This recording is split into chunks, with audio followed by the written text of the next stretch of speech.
বন্ধুরা, আজকের এই ভিডিওতে আমরা দেখে নেব কিভাবে ওয়েস্ট বেঙ্গল স্কুল সার্ভিস কমিশনের one time registration for candidates ফর্মটি ধাপে ধাপে পূরণ করতে হয়।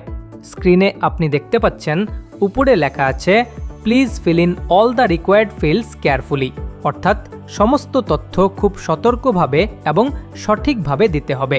এবার নিচে দেখা যাচ্ছে বেসিক ইনফরমেশন সেকশন। প্রথমেই আপনাকে বেছে নিতে হবে আপনি কোন পদের জন্য আবেদন করতে চান, গ্রুপ সি ফর ক্লার্ক বা গ্রুপ ডি স্টাফ। একটি বা দুটি অপশন যেটি প্রযোজ্য সেটিতে টিক দিন। এরপর নেম অব দ্য ক্যান্ডিডেট, ঘরে আপনার নাম লিখবেন যেমনটা আপনার স্কুল লিভিং সার্টিফিকেটে আছে। তার নিচে ফাদার্স অর মাদার্স নেম, ঘরে আপনার বাবা বা মায়ের পূর্ণ নাম লিখুন।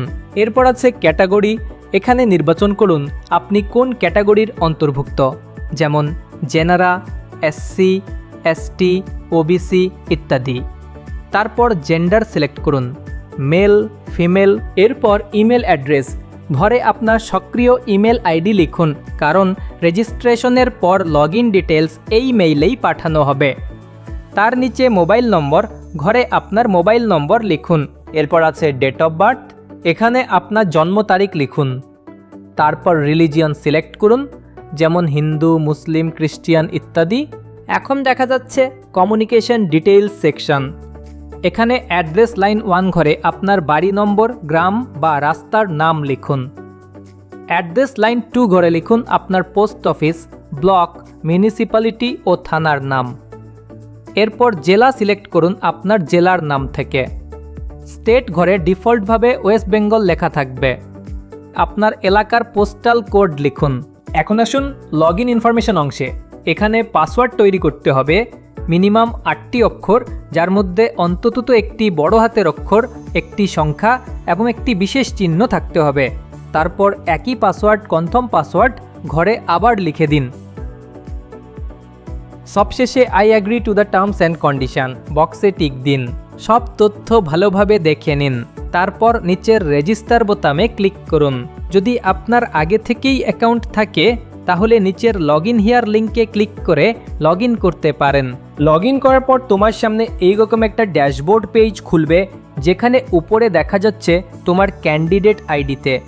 এটাই তোমার ইউনিক রেজিস্ট্রেশন আইডিতে ভবিষ্যতে লগ ইন বা আবেদন করার সময় এই নম্বরটি খুব কাজে লাগবে। এখন চলো একে একে সব স্টেপগুলো দেখি। প্রথমে লেখা আছে ফটো নট আপলোডেড, মানে এখনও তোমার ছবি আপলোড করা হয়নি। এখানে আপলোড ফটো বাটনে ক্লিক করে স্পষ্ট পাসপোর্ট সাইজের ছবি আপলোড করো। দ্বিতীয় ধাপে আছে তোমার ইমেল ঠিকানা।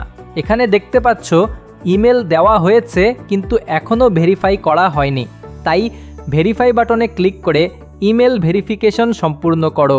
তৃতীয় ধাপে আছে মোবাইল নম্বর, এখানে তোমার দেওয়া নম্বর দেখাবে।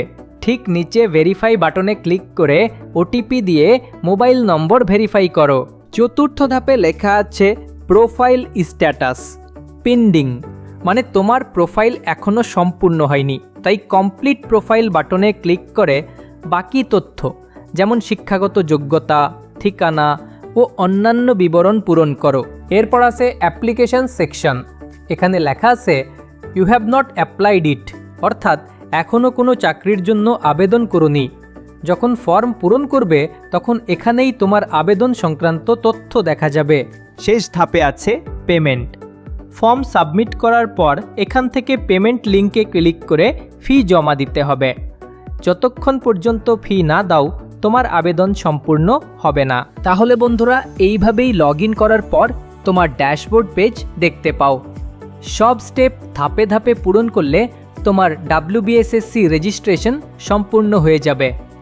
এখন আমরা চলে এসেছি রেজিস্ট্রেশনের স্টেপ 2 অর্থাৎ এডুকেশন ডিটেলস পাতায়। এখানে আপনাকে আপনার শিক্ষাগত যোগ্যতার তথ্য খুব সতর্কভাবে দিতে হবে।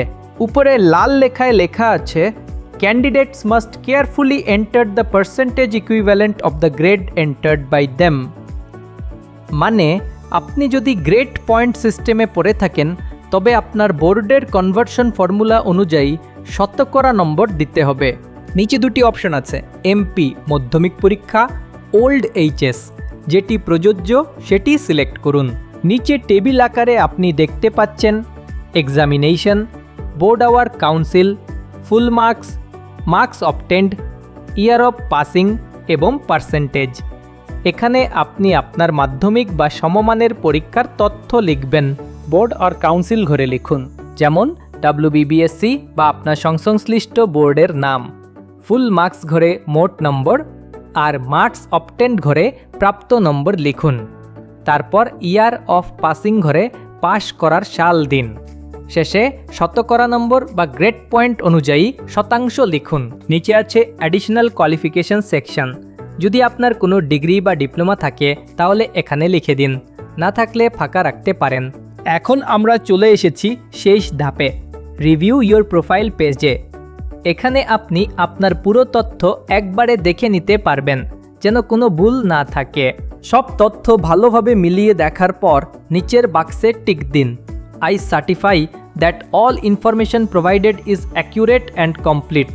অর্থাৎ আপনি নিশ্চিত করছেন যে দেওয়া সব তথ্য সঠিক। এরপর সবুজ রঙের সাবমিট প্রোফাইল ফর্ম বোতামে ক্লিক করুন। এতেই আপনার WBSSC প্রোফাইল সম্পূর্ণভাবে জমা হয়ে যাবে। অভিনন্দন, এখন দেখা যাচ্ছে আপনার প্রোফাইল সম্পূর্ণ। সবুজ বার্তায় লেখা আছে your profile is complete, please see the entries carefully and finalise it. অর্থাৎ এখন আপনাকে একবার সমস্ত তথ্য ভালোভাবে যাচাই করে ফাইনাল সাবমিশন বোতামে ক্লিক করতে হবে। মনে রাখবেন, প্রোফাইল ফাইনালাইজ না করলে আপনি কোনো সাবজেক্ট ওয়াইজ পোস্টের জন্য আবেদন করতে পারবেন না।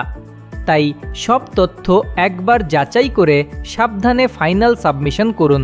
সব তথ্য সঠিক আছে কিনা নিশ্চিত হয়ে নিন। তারপর লাল রঙের ফাইনালাইজ সাবমিশন বোতামে ক্লিক করুন। একবার ফাইনাল সাবমিট করলে পরে আর কোনো পরিবর্তন করা যাবে না, তাই ভালোভাবে দেখে নিন। এখন আমরা চলে এসেছি সবচেয়ে গুরুত্বপূর্ণ ধাপে, অ্যাপ্লিকেশন ডিটেলস পেজে। এখানে আপনাকে আপনার আবেদন সম্পর্কিত সব তথ্য দিতে হবে, তাই খুব সতর্কভাবে প্রতিটি ঘর পূরণ করুন। প্রথমেই পোস্ট নেম ঘরে ক্লিক করে আপনি যে পদে আবেদন করতে চান সেটি সিলেক্ট করুন।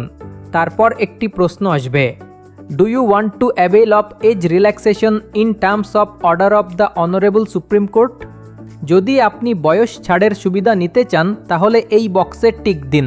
এরপরের প্রশ্ন, are you working as non teaching staff in any government or government aided school? যদি আপনি কোনো সরকারি বা সরকার সহায়তাপ্রাপ্ত স্কুলে কাজ করেন তাহলে এখানে টিক দিন।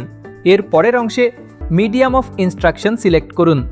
যে ভাষায় আপনি পড়াশোনা করেছেন বা আবেদন করতে চান, যেমন বেঙ্গলি, ইংলিশ, হিন্দি ইত্যাদি। তার নিচে লেখা আছে the above language studied in. এখানে আপনি যে পর্যায় পর্যন্ত ওই ভাষায় পড়েছেন সেটি নির্বাচন করবেন। এরপর আপনাকে নির্বাচন করতে হবে অ্যাপ্লাইড রিজিয়ন, অর্থাৎ কোনো অঞ্চলের জন্য আপনি আবেদন করছেন। তারপর প্রিফার্ড ভেন্যু ডিস্ট্রিক্ট থেকে আপনার পছন্দের জেলা বেছে নিন। সবশেষে ভেন্যু এরিয়া নির্বাচন করুন, যেখানে আপনি পরীক্ষা দিতে চান। সব তথ্য ঠিকভাবে দেওয়ার পর নিচের সাবমিট অ্যাপ্লিকেশন বোতামে ক্লিক করুন। এতে আপনার WBSSC আবেদন প্রক্রিয়া সম্পূর্ণ হয়ে যাবে। অভিনন্দন, তোমার অ্যাপ্লিকেশন ফর্ম সফলভাবে জমা হয়ে গেছে। স্ক্রিনে দেখা যাচ্ছে thank you, your application form has been submitted successfully. মানে এখন তোমার সমস্ত তথ্য সঠিকভাবে জমা পড়েছে এবং WBSSC এর সার্ভারে রেকর্ড হয়েছে। নিচে লেখা আছে, আমরা আপনার তথ্য পেয়েছি এবং শীঘ্রই আপনার সাথে যোগাযোগ করব। A confirmation email has been sent to your address. অর্থাৎ তোমার রেজিস্টার্ড ইমেল আইডিতে একটি কনফার্মেশন মেইল চলে গেছে। তুমি চাইলে এখনই ইনবক্স চেক করে নিতে পারো। এখন এখানে দুটি বোতাম আছে, ব্যাক টু হোম, এটি ক্লিক করলে তুমি আবার ড্যাশবোর্ডে ফিরে যাবে। ডাউনলোড PDF, এটি ক্লিক করে তুমি তোমার আবেদনপত্রের একটি কপি PDF ফরম্যাটে ডাউনলোড করতে পারবে। এই PDF ফাইলটি ভবিষ্যতের জন্য সংরক্ষণ করে রাখো। অসাধারণ, এখন দেখা যাচ্ছে যে তোমার ইউজার রেজিস্ট্রেশন এবং প্রোফাইল ফাইনালাইজেশন দুইটাই সম্পূর্ণ হয়ে গেছে। নিচে রিকেন্ট অ্যাক্টিভিটি সেকশনে দেখা যাচ্ছে তোমার সর্বশেষ আপডেট। তুমি দেখতে পাচ্ছ অ্যাপ্লিকেশন আইডি দেওয়া আছে আর অ্যাপ্লিকেশন স্ট্যাটাস লেখা আছে নট কমপ্লিটেড, কারণ এখনও পেমেন্ট সম্পন্ন হয়নি। তাই এবার তোমার পরবর্তী ধাপ হলো পে নাও বাটনে ক্লিক করা। এই পে নাও বাটনে ক্লিক করলে তুমি সরাসরি WBSSC এর পেমেন্ট গেটওয়েতে চলে যাবে। সেখানে তুমি তোমার পছন্দের পেমেন্ট মোড যেমন debit card, credit card, UPI বা নেট ব্যাংকিং ব্যবহার করে ফি জমা দিতে পারবে। পেমেন্ট সফলভাবে সম্পন্ন হলে স্ট্যাটাসে কমপ্লিটেড দেখাবে এবং অ্যাপ্লিকেশন ফর্ম অ্যাজোর অ্যাডমিট কার্ড সেকশনে তোমার ফর্ম ডাউনলোড করার অপশন সক্রিয় হয়ে যাবে। এইভাবেই WBSSC ফর্ম ফিল আপের শেষ ধাপ সম্পূর্ণ হবে। সব ধাপ ঠিকভাবে অনুসরণ করলে তোমার আবেদন কোনো সমস্যা ছাড়াই গৃহীত হবে। এই ভিডিওটা যদি তোমার কাজে লাগে তাহলে লাইক দিও, আর WBSSC বা ITI সম্পর্কিত আরও আপডেট পেতে চ্যানেলটি সাবস্ক্রাইব করো।